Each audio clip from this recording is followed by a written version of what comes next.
이게 이제 김미나 경향신문 논설위원이 이게 아주 따끔하게 꼬집었어요.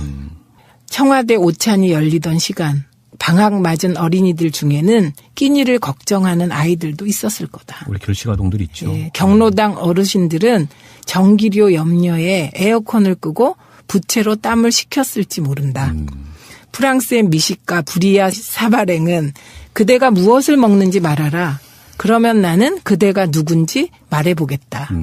이렇게 말했는데 청와대와 여당 지도부 그대들은 누구인가. 멋있죠? 예, 최근 들어서 되게 멋있는 칼럼을 본 것 같아요.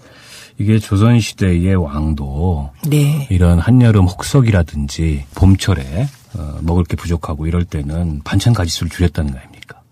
그거는 이게 이제 당연한 것 같아요. 위정자로서의 일종의 애민의 자세인데 네. 우리 박근혜 대통령의 여러 행동을 보면 확실히 우리 국민들과는 유리돼 있어요. 유리돼도 너무 유리돼 있고. 그 말이 너무 평범한 표현 같아요. 고추로 맹근 가루 이것도 그렇고. 그렇죠. 여러 가지 증거들을 우리가 또 확인을 하고 있어. 옛날에 우리나라 고대 국가에서는요. 너무 가물거나 비가 안 오면 어떻게 했는지 아세요? 그거 다 왕이 책임졌어요. 그렇죠. 예. 근데 지금 밀란도 일어나고 막. 예, 이 폭서 폭염이 이렇게 지속되는데 국민들은 전기료 때문에 죽겠다 그러는데 200만 원 낙선 의원 100만 원. 아, 지금 막 간이 조마조마한데. 전기료 개편해야 된다고 얘기하면서 송로버섯 먹었던 거야. 그럼 그때 무슨 생각을 할까요? 그 자리에 있었던 분들은. 유체 이탈이지 뭐. 그냥 말로만 하는 거죠, 전기료. 몰랐을 수도 있어. 그게 송로버섯인지. 그랬을 수도 있을 것 같아요. 근데요, 사실은 이제 송로버섯이 문제되는 거는 제가 여기서 또 유식한 척 한번 해볼까요? 아니, 유식하세요. 저요? 한 척 말고 그냥 유식함을 드러내세요. 예, 추구집이라는 이제 책에 보면 이런 말이 있어요. 새우 지중간이요. 미풍 목말지라. 그러니까 아주 가는 비는 연못의 가운데에서만 느낄 수 있고 아주 작은 바람은 나뭇가지 끝에서만 느낄 수가 있다는 거예요. 이게 무슨 말이냐면 어떤 큰일이 터질 때 아주 작은 징후가 나타난다는 거예요. 이거를 이제 뭐 하인리 법칙인가? 그래서 연구한 분도 계신데 우리 조상들이 그렇게 말씀하셨어요. 그러니까 이번에 박원석 의원님이 계속 말씀하시는 송로버섯 건은 사실은 조적지열이다. 맞을 수 있어요. 그런데 요런 식의 불감증, 국민 불감증 이런 것은 보다 큰 문제를 표현하는 작은 단면일 수 있어서 그렇죠. 국민들의 분노가 굉장히 정당하고 아니 네. 원래 반월도덕이 소득되는 법이고 맞아요. 진리는 디테일에 있잖아요. 네, 그런데요. 사실은 박근혜 대통령과 관련하여서는 이번 것만이 아니에요. 그렇죠. 일단 네. 옷을 124벌을 네. 2012년 대통령 취임한 이후에 2년간 네. 새로운 다른 옷을 124벌의 이거, 다른 옷을 분석했다는 거잖아요. 맞춰 입었다. 네. 한국일보에서 그 기사 한번 나온 거 네, 봤는데. 기사 났는데 한국일보 기사는 메시지가 뭔지를 잘 모르겠어요. 그냥 그냥 현상만 본 거죠. 현상을 409일 동안 자세히 다뤘어요. 자, 파랑색을 며칠 입고. 근데 이거 개인 돈으로 안 했을 거야. 왜냐하면 박근혜 네. 대통령이 재산이 계속 늘어요. 대통령도 이제 공직자이기 때문에 재산 신고를 하는데 그 얘기는 대통령도 이제 급여를 받으시니까 네. 그거 별로 쓰실 데가 없잖아요. 다 저금하시나 봐요. 다 저금하시는 것 같아요. 가끔은 이제 조카들 용돈 주는지 모르겠지만. 네. 그래서 재산이 계속 늘어요. 또 네. 현금성 재산들이. 네. 그러면 이런 거는 뭘로 썼을까? 옷 맞춰 입고. 저게 한 벌에 20만 원, 30만 원짜리는 아닐 거 아니야. 아닌 것 같아요. 요것도 또 분석한 언론이 있어요. 네. 근데 이 언론은. 요거 있을 거 아니에요, 디자이너가. 디자이너 있죠. 근데 요게 이제 박근혜 대통령이 대통령 되기 전에 3년간 입은 옷을 분석한 사람이 있어요. 그러니까 별 사람 다 있죠. 시절에. 예. 근데 그런 분이 계세요. 예. 근데 그때 옷 액수에 대해서 얘기를 한 게 있어요. 근데 이게 독립신문이에요. 극보수 언론. 예. 근데 이때 의상비가 그 당시 3년간 새 옷을 133벌을 맞췄더래요. 분석해 보니까. 그러니까 대통령 되기 전 3년간 133벌. 그럼 지금 옷이 몇 벌이지, 총? 133벌에다가 대통령 되고 2년 동안에 124벌이니까 요것만 합쳐도 257벌. 산수 잘하십니다. 네. 그런데 요 의상비가 맞춤복일 경우 2억이더라. 계산해. 다 따지니까. 예. 그리고 이게 기성복이라면 6,600만 원이다. 근데 기성복일 가능성이 거의 없죠. 다 맞춘 것 같아요. 예. 그러니까 그거만 2억이더라. 그것도 아주 낮게 잡은 거예요. 그러면 이것도 예산으로 썼을 가능성이 높잖아. 예산으로 썼거나 이거야말로 이제 다른 돈. 특수활동. 아니 그것도 예산이니까. 아, 그러네. 공개만 안 될 뿐이지. 네. 그랬을 가능성이 있는 거죠. 예. 그러니까 저는 이렇게 이제 옷을 많이 맞추시고 옷에 돈을 많이 쓰시면서 헬조선을 얘기하는 젊은이들에게 대한민국을 부정적으로 묘사하는 행태에 대해서 분노를 표시하시는 것은 정말 분노를 자아낸다고 생각합니다. 그러니까 이분이 일기 안 쓸 것 같아. 왜냐하면 일기 쓰는 사람들은 자기가 오늘 하루 종일 무슨 일을 했는지 이렇게 돌이켜보고 또 반성도 하고 그러거든. 근데 반성하시면서 옷을 한 벌 더 안 맞춘 걸 후회하시는. 아, 그 반성? 네. 그런 일은 없을까요? 그 필리핀의 그 독재자였던 마르코스. 그 안에 이멜다. 나중에 그냥. 도망가고 나서 봤더니 네. 구두가 3,000켤레 나오더라. 대통령궁에서. 그게 아주 그 당시에 굉장히 큰 화제였습니다. 그렇죠. 근데 그 3,000켤레면. 명품들이 막 나오고 네. 그랬는데, 그게 이제 그 제3세계 독재자의 부정축제의 상징처럼 네. 거론이 됐었는데, 우리가 뭐 그런 독재는 아니고 지금 네. 그런 부정축제가 최고 권력자라고 해도 가능하지 않은 시대를 살고 있습니다만, 대통령은 최고 공직자예요. 대한민국 네. 공무원 중에 넘버원 공무원이지 않습니까? 그래서 넘버원 공무원답게 국민들에게 좀 근검하고 검소한 그런 모범을 보이는 게 지당한 자세인데. 네, 선생님. 박원석 교장 선생님 네. 잘 알겠습니다. 너무 심해요, 지금. 근데요, 생각나는 장면이 있어요. 박정희 대통령께서 늘 막걸리에 네. 뭐 한다고 사진에 나왔잖아요. 그런데 마지막에 시바스 리갈. 예, 그래서 그것도 인구에 회자됐죠. 근데 그게 비싼 양주는 아니에요. 그 시절에는 우리가 비쌌죠. 수입을 금지하고 있었기 네. 때문에 원래대로는 들어올 수 없는 거지. 그렇죠. 네. 그런데 평소에는 늘 막걸리를 즐기는 소박한 서민 대통령 이미지였다가 뭐 이제 코스프레. 예, 그래서 모든 게 많이 비슷하신 것 같은데 사실은 제가 이제 19대 국회에서 몇 가지를 폭로해서 했던 게 있습니다. 아, 이렇게 자꾸 깨알 자랑을 운영이? 하겠구나. 네, 운영이 예, 할 때. 예, 그때.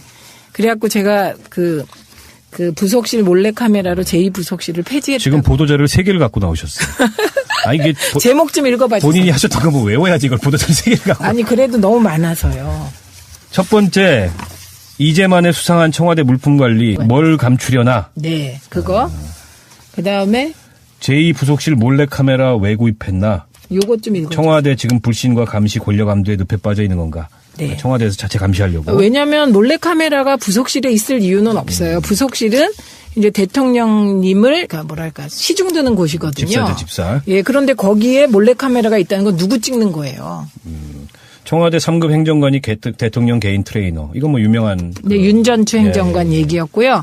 연봉 그래서 1억짜리. 예, 요때 이제 문제 제기했던 내용이 1억짜리 수입 고가 필라테스 스튜디오가 있다고 제가 문제 제기를 했는데 이거를 이제 그 청와대에서 답변하기를 1억짜리 필라테스 스튜디오가 있는지 없는지는 국가 기밀이다 이렇게 답을 했었어요.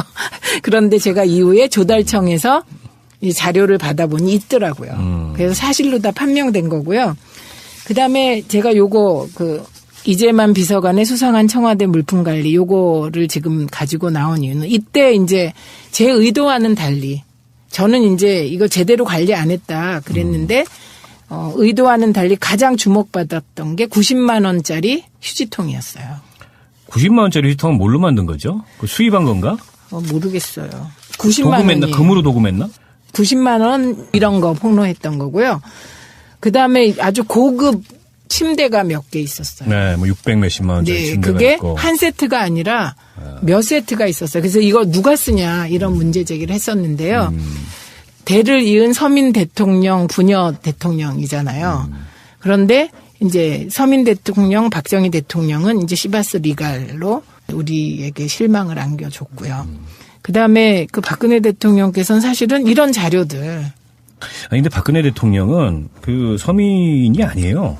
네. 어릴 때부터 뭐 손에 물 한 번 안 묻히고 성인이 됐을 거고 고춧가루를 모르잖아. 그러니까 이 고추로 맹근 가루는 소라과자도 모르고 귀한 거지요. 이게 뭡니까? 밥은 해봤을까?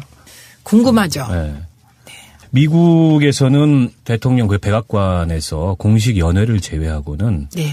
대통령의 식비, 기타 뭐 소모품 비용, 다 공개. 심지어 백악관의 방문객들의 음료수 접대 비용까지 다 공개하죠. 공개만이 아니라 본인이 지불을 한대요. 본인이. 아, 대통령 자기 본인이. 월급에서. 그래서 오바마 대통령이 그 명세서를 보고 깜짝 놀랐다는 거 아닙니까? 많이 나와가지고. 몰랐던 거지. 여기도 대통령 처음 해보니까. 근데 이게 청구가 되니까 자기가 내야 되는 돈인데 그 영수증을 보고 깜짝 놀란 거예요. 이렇게 많이 나왔냐. 근데 이게 뭐 퍼스트 레이디 이게 머리하는 비용 이것도 다 자기 돈으로 내야 된대요. 그러니까 공식 연회. 누구 외국 정상이 왔다. 뭐 누가 왔다. 이런 공식 연회 비용만 예산에서 부담하게 돼 있지. 다 사적 지출을 하게 엄격하게 법으로 정해져 있고 우리도 사실은 청와대의 이 경비 지출에 대해서 지금 국회에서 제대로 통제가 안 돼요. 안 되고 됩니다. 예산 심의를 한다고 하지만은 예산 심의 잘 안 됩니다. 잘 안 되죠. 네. 게다가 특수활동비는 아예 몰라. 네, 몰라요. 얼마인지도 네. 제대로 몰라. 뭐 알려지기로 뭐 한 2, 300억 수준이라고 알려져 있지만 실제 그런지 네, 그것도 확인할 길이 없어요. 네. 그래서 전체적으로 이 좀 투명성이 높아질 필요가 다시 한번 이번 송로버섯 건을 계기로 네. 우리가 확인을 한 것 같습니다. 네. 우리는 송로버섯 언제 먹어보죠? 그게요. 체험제 역할도 한대요. 아 그런? 네. 아, 또 그런 효과가 있는지 그런 효과가 있대요. 그래서 네, 뭐 갑자기 호기심 생기네. 누가 인터넷에 그런 얘기를 써놨더라고요. 마리 앙뚜아네트 단두대에서 빵이 없으면 고기를 먹어라. 루이 14세하고 같이 간. 네. 빵이 없으면 고기를 먹어라. 라고 얘기를 했다는 빵이 거니까. 없으면 송로버섯을 먹어라. 이렇게 되나요, 이제? 그러니까 이게 그럴 만큼 이번 청와대 그 오찬의 식탁을 보면서 국민들이 느끼는 거리감과 자괴감과 이런 것들이 크다.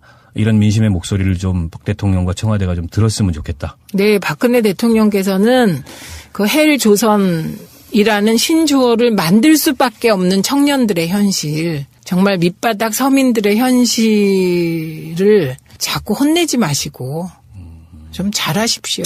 이분은 야단을 쳐요. 네, 무서워. 국민들 야단치고. 네, 그리고 훈계하려고 그러고. 네, 그 이정현 대표에게 보내신 그윽한 눈빛을 국민에게. 그런 눈빛 받고 싶구나 한번. 개편해야 된다고 얘기하면서 송로버섯 먹었던 거야. 그럼 그때 무슨 생각을 할까요? 그 자리에 있었던 분들은. 유체 이탈이지 뭐. 그냥 말로만 하는 거죠, 정기령. 몰랐을 수도 있어. 그게 송로버섯인지.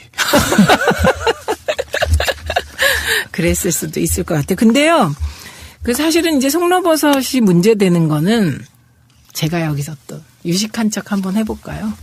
아니, 유식하세요. 저요? 한 척 말고 그냥 유식함을 드러내세요. 예, 추구집이라는 그 이제 책에 보면 이런 말이 있어요. 새우 지중간이요. 미풍 목말지라. 그러니까 아주 가는 비는 연못의 가운데에서만 느낄 수 있고 아주 작은 바람은 나뭇가지 끝에서만 느낄 수가 있다는 거예요. 이게 무슨 말이냐면 어떤 큰일이 터질 때 아주 이게 이제 김미나 경향신문 논설위원이 이게 아주 따끔하게 꼬집었어요. 청와대 오찬이 열리던 시간 방학 맞은 어린이들 중에는 끼니를 걱정하는 아이들도 있었을 거다. 우리 결식아동들 있죠. 예, 경로당 어르신들은 전기료 염려에 에어컨을 끄고 부채로 땀을 식혔을지 모른다. 프랑스의 미식가 브리아 사바랭은 그대가 무엇을 먹는지 말하라. 그러면 나는 그대가 누군지 말해보겠다. 이렇게 말했는데 청와대와 여당 지도부 그대들은 누구인가. 멋있죠? 예, 최근 들어서 되게 멋있는 칼럼을 본 것 같아요. 이게 조선시대의 왕도 네. 이런 한여름 혹석이라든지 봄철에 다른 옷을 124번의 예, 다른 옷을 분석했다는 거잖아요. 맞춰 입었다. 네. 한국일보에서 그 기사 한번 나온 거 네, 봤는데. 기사 났는데 한국일보 기사는 메시지가 뭔지를 잘 모르겠어요. 그냥 뭐 그냥 현상만 본 거죠. 현상을 409일 동안 뭐 자세히 다뤘어요. 자, 파랑색을 며칠 입고. 근데 이거 개인 돈으로 안 했을 거야. 왜냐하면 박근혜 대통령이 재산이 계속 늘어요. 대통령도 이제 공직자이기 때문에 재산 신고를 하는데 그 얘기는 대통령도 이제 급여를 받으시니까 그거 별로 쓰실 데가 없잖아요. 다 저금하시나 봐요. 다 저금하시는 것 같아요. 가끔은 이제 뭐 조카들 용돈 주는지 모르겠지만. 네. 그래서 재산이 계속 늘어요. 또 현금성 재산들이. 그러면 이런 거는 뭘로 썼을까? 옷 맞춰 입고. 저게 뭐 한 벌에 20만 원, 30만 원짜리는 아닐 거 아니야. 아닌 것 같아요. 요것도 또 분석한 언론이 있어요. 근데 이 언론은 요거 있을 거 아니에요, 디자이너가. 작은 징후가 나타난다는 거예요. 이거를 이제 뭐 하인리 법칙인가? 그래서 연구한 분도 계신데 우리 조상들이 그렇게 말씀하셨어요. 그러니까 이번에 그 박원석 의원님이 계속 말씀하시는 송로버섯 건은 사실은 조적지혈이다. 맞을 수 있어요. 그런데 요런 식의 그 불감증, 국민 불감증 이런 것은 보다 큰 문제를 표현하는 작은 단면일 수 있어서 그렇죠. 국민들의 분노가 굉장히 정당하고 아니 원래 반월도둑이 소독되는 법이고 맞아요. 진리는 디테일에 있잖아요. 네, 그런데요. 그 사실은 박근혜 대통령과 관련하여서는 이번 것만이 아니에요. 그렇죠. 일단 뭐 네. 옷을 124벌을 네. 2012년 대통령 취임한 이후에 2년간 네. 새로운 먹을 게 부족하고 이럴 때는 반찬 가짓수를 줄였다는 거 아닙니까? 그거는 그게 이제 당연한 것 같아요. 위정자로서의 일종의 애민의 자세인데 네. 우리 박근혜 대통령의 여러 행동을 보면 확실히 우리 국민들과는 유리돼 있어요.